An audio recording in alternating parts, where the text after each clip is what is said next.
KMIC നാടിന്റെ ചലനങ്ങൾ കൺമുന്നിൽ കാണാം, വാർത്താവിശേഷത്തിൻ ചെപ്പു തുറക്കാം.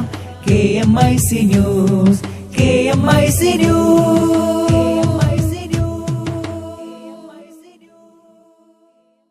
അസ്സലാമു അലൈക്കും വറഹ്മത്തുള്ളാഹി വബറകാതുഹു. Kerala Malabar Islamic class room KMIC TV പ്രേക്ഷകർക്കും റേഡിയോ ശ്രോതാക്കൾക്കും KMIC ന്യൂസിലേക്ക് സ്വാഗതം. വാർത്തകൾ വായിക്കുന്നത് ജലീൽ മടവൂർ. പ്രധാന വാർത്തകൾ. സമസ്ത കോഴിക്കോട് ജില്ലാ ഉപാധ്യക്ഷനും മടവൂർ CM സെന്റർ ശരീഅത്ത് കോളേജ് പ്രിൻസിപ്പലുമായ കാപ്പാട് ഉമർ മുസ്ലിയാർ അന്തരിച്ചു. ലാവ്ലിൻ കേസ് നിലവിലില്ലെന്ന് മുഖ്യമന്ത്രി പിണറായി വിജയൻ. അഞ്ചരക്കണ്ടി ഭൂമി കൈമാറ്റം നിയമപരമായിട്ടെന്ന് മർക്കസ് അധികൃതർ. ദലിത് യുവതികളെ അറസ്റ്റ് ചെയ്ത സംഭവത്തിൽ പ്രതിഷേധം ശക്തമാകുന്നു. സംഭവത്തിൽ സംസ്ഥാന പട്ടികജാതി പട്ടികവർഗ കമ്മീഷൻ സ്വമേധയാ കേസെടുത്തു. ജിഷയുടെ കൊലപാതകം എല്ലാ കാര്യങ്ങളും വെളിപ്പെടുത്താനാവില്ലെന്ന് DGP Loknath Behra. Kozhikode town area Sunni coordination committee സംഘടിപ്പിക്കുന്ന റമളാൻ പ്രഭാഷണത്തിന് ഇന്ന് തുടക്കം. സംസ്ഥാനത്ത് കനത്ത മഴ, വൻ നാശനഷ്ടം, മണ്ണിടിച്ചിലിനും ഉരുൾപൊട്ടലിനും സാധ്യത. വാർത്തകൾ വിശദമായി. സമസ്ത കേരള ജമിയത്തുൽ ഉലമ കോഴിക്കോട് ജില്ലാ വൈസ് പ്രസിഡന്റും മടവൂർ CM സെന്റർ ശരീഅത്ത് കോളേജ് പ്രിൻസിപ്പലുമായ പ്രമുഖ പണ്ഡിതൻ കാപ്പാട് ഉമർ മുസ്ലിയാർ അന്തരിച്ചു. 80 വയസ്സായിരുന്നു. ഇന്നലെ രാത്രി 1 മണിയോടെയായിരുന്നു അന്ത്യം. ഖബറടക്കം ഇന്നുച്ചയോടെ കാപ്പാട് ജുമാ മസ്ജിദ് ഖബർസ്ഥാനിൽ നടന്നു. കാപ്പാട്ടെ പ്രസിദ്ധമായ ചിറ്റെടുത്ത് തറവാട്ടിലെ പ്രശസ്തമായ പണ്ഡിതനും റിഫായി ത്വരീഖത്തിന്റെ പ്രചാരകനുമായ ഇമ്പിച്ച് അഹമ്മദ് മുസ്ലിയാരുടെയും ആലസം വീട്ടിൽ കുഞ്ഞീമ്മയുടെയും മകനായി 1936 ജനുവരി 13 ജനനം. ഓത്തുപള്ളിയിലൂടെ വിദ്യാഭ്യാസ രംഗത്തേക്ക് ചുവടുവെച്ച ഉമർ മുസ്ലിയാരുടെ ആദ്യ ഗുരുവര്യർ പിതാവ് തന്നെയായിരുന്നു. പിന്നീട് പ്രമുഖരായ പല ഉസ്താദുമാർക്കും കീഴിൽ ദർസ് പഠനം പൂർത്തിയാക്കിയ അദ്ദേഹം വെല്ലൂർ ബാഖിയാത്തു സ്വാലിഹാത്തിൽ നിന്ന് മൗലവി ഫാദിൽ ബാഖവി ബിരുദം കരസ്ഥമാക്കി. നല്ലളം ജുമുഅത്ത് പള്ളിയിലാണ് ആദ്യമായി മതാധ്യാപനം ആരംഭിച്ചത്. തുടർന്ന് നന്ദി ദാറുസ്സലാം, പുറക്കാട്, വെള്ളിമാടുകുന്ന്, കൊടുവള്ളി, നല്ലളം തുടങ്ങിയ സ്ഥലങ്ങളിലും മുദരിസായും സേവനമനുഷ്ഠിച്ചു. കഴിഞ്ഞ 18 വർഷമായി മടവൂർ CM സെന്റർ ശരീഅത്ത് കോളേജിൽ മുദരിസായി പ്രവർത്തിച്ചു വരികയായിരുന്ന ഉമർ മുസ്ലിയാർ പുറക്കാട് മഹല്ല് ഖാദി സ്ഥാനവും വഹിച്ചു വരികയായിരുന്നു.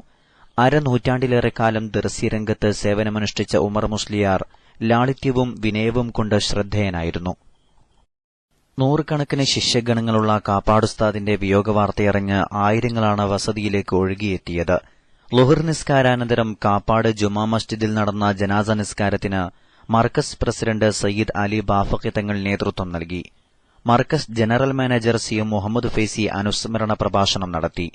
അഖിലേന്ത്യാ Sunni Jamiyyathul Ulama general secretary Kanthapuram AP Aboobacker Musliyar, CM centre general secretary TK Abdurahman Baqavi എന്നിവർ UAEയിൽ നിന്നും അനുശോചനം അറിയിച്ചു. കണ്ണൂർ അഞ്ചരക്കണ്ടിയിലുള്ള ഭൂമിയുമായി ബന്ധപ്പെട്ട് ചില മാധ്യമങ്ങളിൽ വന്ന പ്രചാരണങ്ങളിൽ കഴമ്പില്ല.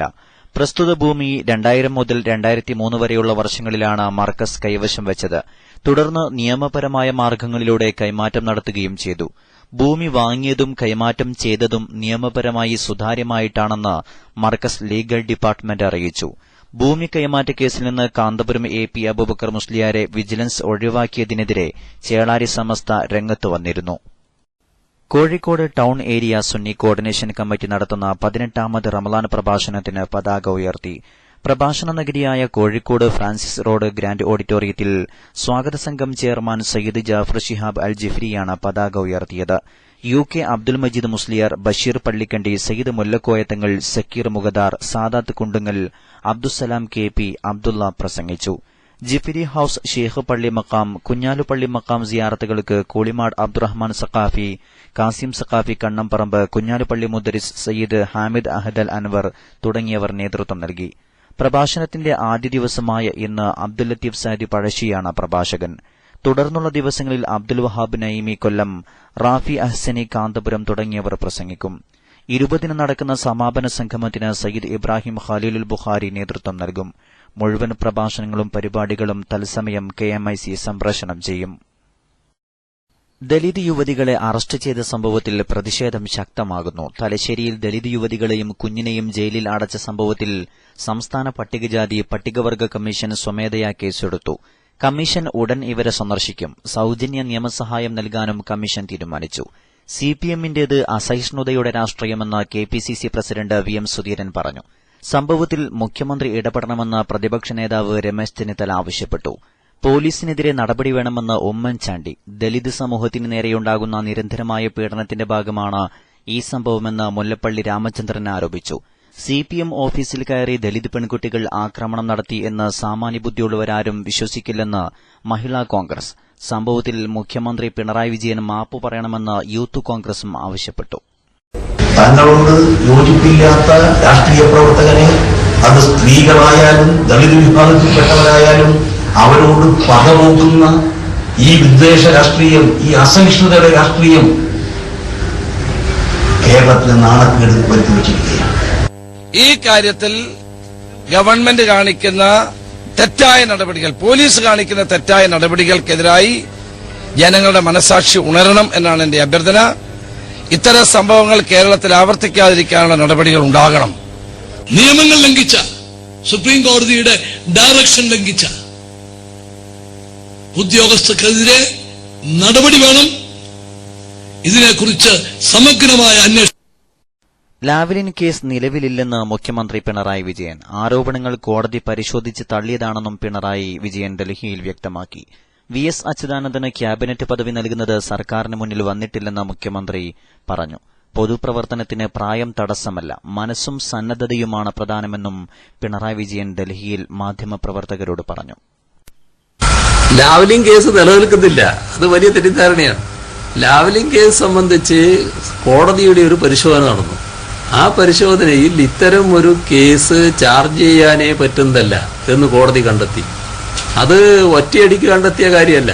വിശദമായ വാദവും പ്രതിവാദവും നടന്നതിന് ശേഷം കാര്യങ്ങളുടെ ഉള്ളറകളിലേക്ക് കടന്നുകൊണ്ടുള്ള പരിശോധനയുടെ ഭാഗമായിട്ട് കോടതി കണ്ടെത്തിയതാണ്. അപ്പോൾ അത്തരമൊരു കേസ് ഇപ്പോൾ നിലവിലില്ല, അതാണ് വസ്തുത.